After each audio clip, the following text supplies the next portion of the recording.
Quero que vocês abram comigo a Bíblia no terceiro capítulo de 2 Pedro, capítulo 3, onde encontramos o último sermão registrado.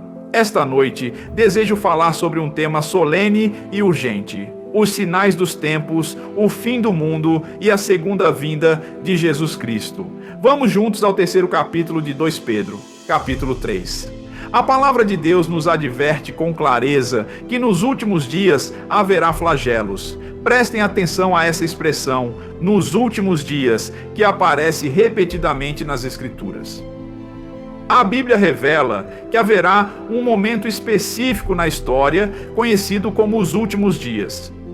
Muitos acreditam que estamos vivendo esse tempo agora, embora ninguém possa afirmar com certeza. A Bíblia nos alerta contra especulações sobre datas, tempos ou estações, mas ela deixa claro que existe um período definido chamado de últimos dias. Outra palavra que se destaca é flagelos. Nos últimos dias, surgirão pessoas cínicas que dirão que Deus está morto, que fizeram uma viagem ao espaço e não encontraram nem Deus, nem anjos por lá. Haverá outros flagelos, zombarão da ideia de um julgamento futuro, ridicularizarão a crença de que Jesus Cristo voltará a esta terra. Rirão dessa possibilidade. A próxima frase é ainda mais contundente. Andando segundo seus próprios conceitos, eles rejeitam a volta de Jesus Cristo. Não querem que Cristo venha, porque, como a Bíblia diz, eles se recusam a permitir que Jesus interfira em seu estilo de vida. Eles amam seus pecados, sua luxúria, estão apegados a tudo isso. Não querem que Cristo venha, pois não conseguem aceitar a ideia de que Deus é um Deus de julgamento. Sabemos que Deus é um Deus de amor e também de misericórdia, mas Deus é igualmente um Deus de ira. Não uma ira emocional como a nossa, mas uma ira divina contra o mal, uma justa indignação, como a que Jesus demonstrou ao entrar no templo e confrontar os cambistas. Ou quando, com santa indignação, atacou os fariseus em Mateus capítulo 23, chamando-os de hipócritas, necrófagos e acusando-os de viverem segundo suas próprias paixões. A Escritura prossegue revelando que por isso eles voluntariamente ignoram que pela palavra de Deus os céus foram reservados para o fogo, assim como esta terra, sendo guardada para o dia do julgamento e para a destruição dos homens ímpios. Amados, não sejam ignorantes quanto a isso. Muitas pessoas estão sendo ignorantes, pois a Bíblia afirma que tudo isso está sendo guardado pela mesma palavra, reservado para o fogo. Repito, para o dia do juízo e da perdição desses homens que, de alguma forma, rejeitam a palavra de Deus. Portanto, não ignorem esta verdade. Um dia para o Senhor é como 1000 anos, e 1000 anos são como um dia. O Senhor não retarda a sua promessa, como alguns julgam que ele está atrasado. Pelo contrário, ele é longânimo, pois não deseja que ninguém se perca, mas que todos cheguem ao pleno conhecimento da verdade e sejam salvos. Sim, o dia do Senhor virá como um ladrão na noite, e os céus passarão com grande estrondo. Os elementos se derreterão com o calor abrasador, e a terra, junto com as obras que nela existem, será consumida pelas chamas. Nesta passagem das Escrituras, o apóstolo Pedro, sob a inspiração do Espírito Santo, destaca uma verdade ensinada de Gênesis a Apocalipse. Um dia de julgamento virá. O mundo terá que se apresentar diante do tribunal de Cristo. Você estará lá como indivíduo, os Estados Unidos estarão lá como nação, e nós estaremos lá como sociedade para enfrentar nossa mortalidade. A Bíblia ensina que à medida que nos aproximamos do fim dos tempos, será um período perigoso, marcado por destruição, ilegalidade, imoralidade e violência tão intensas que Deus precisará intervir para impedir um genocídio total. Agora, Ouçam o que Jesus Cristo declarou, conforme registrado em Mateus, capítulo 24. Haverá grande aflição, uma tribulação como nunca houve, desde o princípio do mundo até agora, nem jamais haverá. Se aqueles dias não fossem abreviados, nenhuma carne se salvaria. Mas, por causa dos eleitos, a Bíblia assegura que aqueles dias serão encurtados. Deus declara: não permitirei que o ser humano se autodestrua em uma guerra atômica. Eu intervirei por amor aos eleitos. Por isso, é essencial que os crentes compreendam que, embora sejamos uma minoria, um pequeno remanescente, por causa de nós, a raça humana será salva. Deus salvará a humanidade por causa desse pequeno grupo de fiéis que creem. É o que as Escrituras afirmam. Vocês não precisam acreditar nisso, mas estou citando as palavras de Jesus Cristo. Estas são passagens que, infelizmente, muitos pregadores hoje evitam abordar: o julgamento final, a majestade divina. Enquanto isso, são nossos cientistas que estão assumindo o papel de profetas, alertando sobre o fim, enquanto nós, no púlpito, permanecemos em silêncio, mesmo com a Bíblia repleta dessas verdades. Deveríamos estar ensinando, pregando, alertando as pessoas e mostrando o caminho para a salvação. Naquela geração, em meio a tanta decadência, viveu um homem que acreditava em Deus e andava com ele, Noé. Deus declarou que a situação se tornara tão corrupta, tão violenta, que ele destruiria a raça humana e começaria de novo. Quando Deus criou o homem, ele o fez diferente das outras criaturas, à sua imagem, com liberdade de escolha. Mas o homem usou essa liberdade para se rebelar, tornou-se licencioso, seguiu seu próprio caminho, rejeitando a Deus. E Deus advertiu: se você se rebelar contra mim, você morrerá. Desde então, o homem tem enfrentado sofrimento e morte. A Bíblia diz que ao homem está ordenado morrer uma só vez. E depois disso, vem o julgamento. O pecado é a rebelião contra Deus, e todos nós somos rebeldes. As Escrituras afirmam que todos pecaram e carecem da glória de Deus. Estamos sob a sentença de morte, todos nós, e o salário do pecado é a morte. Mas, no meio daquela geração, havia um homem chamado Noé, que cria em Deus. Hoje, há pessoas em todo o mundo, de Moscou a Pequim, que também creem em Deus. Quando Svetlana Stalin, filha de Joseph Stalin, veio ao nosso país, após deixar a União Soviética, ela declarou que não podia mais viver em um mundo onde Deus não existia. Ela afirmou que até mesmo na União Soviética havia crentes, até dentro do Partido Comunista. Vejam, há pessoas que se dizem ateias, mas no fundo têm uma fé secreta na existência de Deus. Noé acreditava em Deus em meio a uma geração perversa e corrupta, e ele ousou ficar sozinho.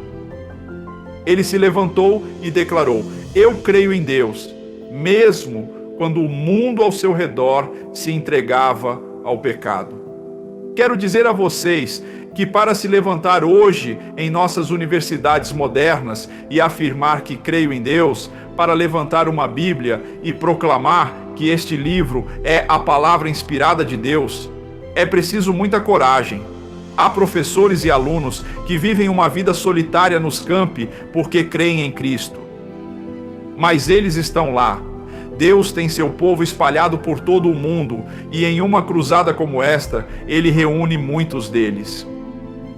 Quando vocês retornarem aos seus lares, muitos de vocês terão que enfrentar 1000 batalhas internas e externas. Noé ousou ficar sozinho, e é isso que Jesus quis dizer quando declarou: pegue sua cruz e siga-me. Assuma a vergonha, esteja disposto a sair do arraial comigo e viver onde é impopular. Você está disposto a fazer isso? Jesus disse: calcule o preço. Você pode ter que ficar sozinho, assim como Noé ficou.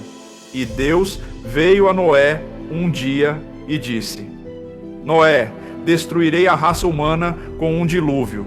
Trarei uma chuva de 40 dias e 40 noites. quero que você construa uma arca para salvar sua família e os animais. A Bíblia diz que Noé creu em Deus. Ele não questionou, não argumentou dizendo: Senhor, não há evidências científicas de que um dilúvio virá, não ouvi isso nas notícias, nem os cientistas de Colômbia ou Stanford falaram sobre isso. A Bíblia afirma que pela fé, Noé, sendo avisado por Deus de coisas ainda não vistas, sem nenhuma evidência aparente, moveu-se pelo temor de Deus. Se há uma geração que tem motivos para temer e se reconciliar com Deus, é a nossa. As manchetes dos jornais gritam isso todos os dias. Deus instruiu Noé. Quero que você construa uma arca de 150 metros de comprimento, 15 metros de largura, 25 metros de altura, com 3 andares, uma janela lateral e uma porta. Prepare-se o mais rápido possível. Então, Noé começou a construir. As pessoas riram dele, chamaram-no de louco. Durante os 120 anos que levou para construir a arca, Noé pregava, alertando as pessoas para se arrependerem, dizendo que o julgamento se aproximava. Elas riam, não acreditavam, mas o julgamento estava vindo. Durante aquele tempo, Deus poderia ter executado o julgamento, mas não o fez. Ele tinha um segredo. O homem que viveu mais tempo na história, 969 anos, foi Matusalém. Já pensou nisso? Seu nome significa: quando ele morrer, será enviado. Enquanto Matusalém vivesse, Deus não enviaria o dilúvio. No dia em que Matusalém morreu, o dilúvio veio. Deus o usou como um símbolo de seu amor, sua graça e sua misericórdia, dando à humanidade tempo para se arrepender. Matusalém permanece na Bíblia como uma ilustração do amor e da longanimidade de Deus. Deus poderia ter julgado a humanidade muitos anos antes, mas não o fez. Ele esperou, na esperança de que a humanidade se arrependesse antes que fosse tarde demais. Agora, o que Deus está usando em nossa geração? Você pode ler em 2 Tessalonicenses 2, versículos 6 e 7. O Espírito Santo. O Espírito Santo é o poder repressivo de Deus neste mundo. Enquanto o Espírito Santo estiver aqui, com grande poder, trabalhando, como temos visto neste lugar, Deus será longânimo e misericordioso, não querendo que ninguém pereça, mas que todos sejam salvos. Estamos vivendo em um período de misericórdia, respirando e existindo pela graça de Deus. O Espírito Santo é o grande poder repressivo de Deus, mas alguns teólogos afirmam que o Espírito Santo, em sua graça repressiva ao redor do mundo, pode estar prestes a ser removido. A atividade do Espírito Santo em trazer pessoas a Cristo está se intensificando, pois pessoas estão se convertendo a Cristo em todo o mundo. A Bíblia diz que, à medida que avançamos para o fim da história, a pregação do Evangelho será intensificada e o Evangelho será ouvido em todo o mundo. Agora, pela primeira vez, ele é proclamado por rádio, televisão e imprensa. Mas, no momento em que o Espírito Santo for retirado, a Bíblia diz que Cristo retornará. Quer saber mais sobre seu retorno? Vou ler para vocês. Há tantas passagens na Bíblia sobre a volta de Cristo que é quase impossível citar todas. No capítulo 19 de Apocalipse, a partir do versículo 11, lemos que o nome está escrito em sua coxa: Rei dos Reis e Senhor dos Senhores. Sim, ele está voltando. E da próxima vez não será como um bebê em Belém, mas como o poderoso Rei dos Reis e Senhor dos Senhores. Ele mesmo disse que está retornando para intervir na história, a fim de salvar o mundo da autodestruição, porque Deus ama o mundo. A Escritura também diz que essa esperança nos purifica, fazendo parte da nossa santificação, do nosso crescimento na graça e no conhecimento de Cristo. A esperança da volta de Cristo deve nos levar a viver vidas puras e obedientes. e a Escritura nos exorta a vigiar. É isso que estamos fazendo esta noite, vigiando. Tenho o hábito de, antes de dormir, pensar: e se ele voltar esta noite? E ao acordar digo: será que Deus voltará hoje? Esses são meus primeiros pensamentos. Quero ver sua volta. Quão maravilhoso será esse dia, quando toda a nossa dor e sofrimento ficarão para trás, quando nossas lágrimas e problemas serão resolvidos.